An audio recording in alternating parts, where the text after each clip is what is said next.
Audio Jungle. Recently, I heard that Nigerians are already going to Mali, begging Malian government that they want to become Malians. Once a time, Nigeria was a great country. Once a time, I remember African country like Ghana begging for Nigerian passports. I could remember there was a time Cameroonians wished to be Nigerians. Even in our own days, we could remember that people that came to school in America, American government were begging Nigerians here to remain back, and they said, no, we want to go back. Because then there was milk and honey. You know what happened? The milk was sucked by our politicians. They sucked it dry. And you know the latest news. They said they have finished the oil money. No more money in the treasury. They say no more oil money. So if you are here, you said Nigeria is rich in oil. The latest report that came yesterday says that Nigerian treasury is empty. And we asked how, why? They said they have milked the whole money reserved for oil. So no more revenue from oil. This was how did we even get here?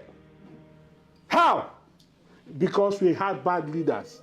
People that did not think about their children. Oh, you have not heard that Mr. Ekweremadu was arrested at the airport, whether he has committed the crime or not.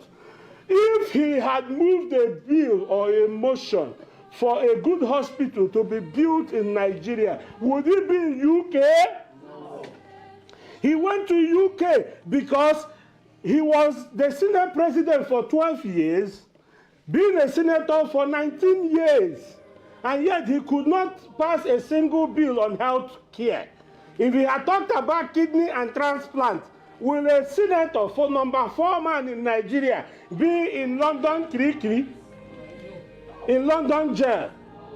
Number 4 man in Nigeria, handcuffed. Oh, thank God for Obodoyibo.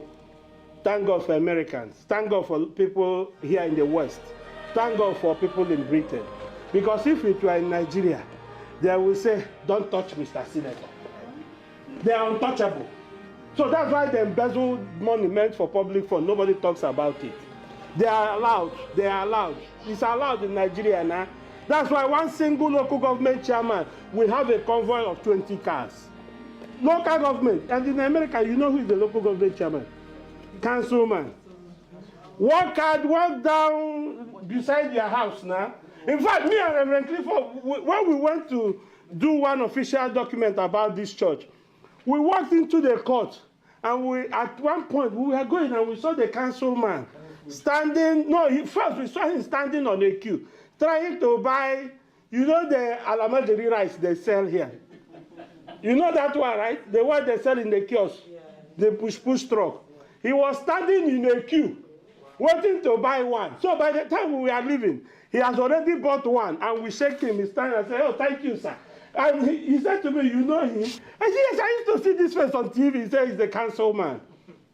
Can that happen in your country? Can that happen in our country? And we all complain about Buhari, right? They're about doing election. We complain about our president, Mr. Buhari. But every local government receives 100 million every month. So what has their own councilman who receives 700 million per month for developmental whatever?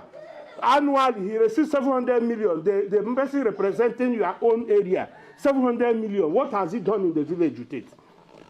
So we have a problem, and God will help us. So when Caleb and Joshua went into the land, saw that the land was good, they did not remain there.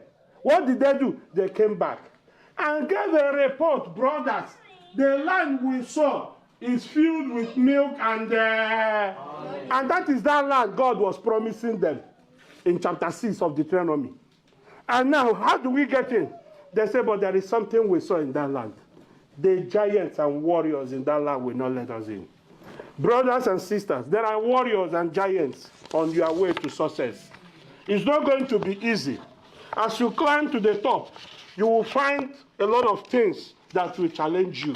One of them will confront you, trying to stop you. In your academic struggles, pursuits, you will discover that there are challenges. Sometimes it used to be your lecturers. Sometimes your fellow students. in your workplace. Sometimes they will cook a story and accuse you and even push you from one job to another. Sometimes it's even your brothers that you told your secrets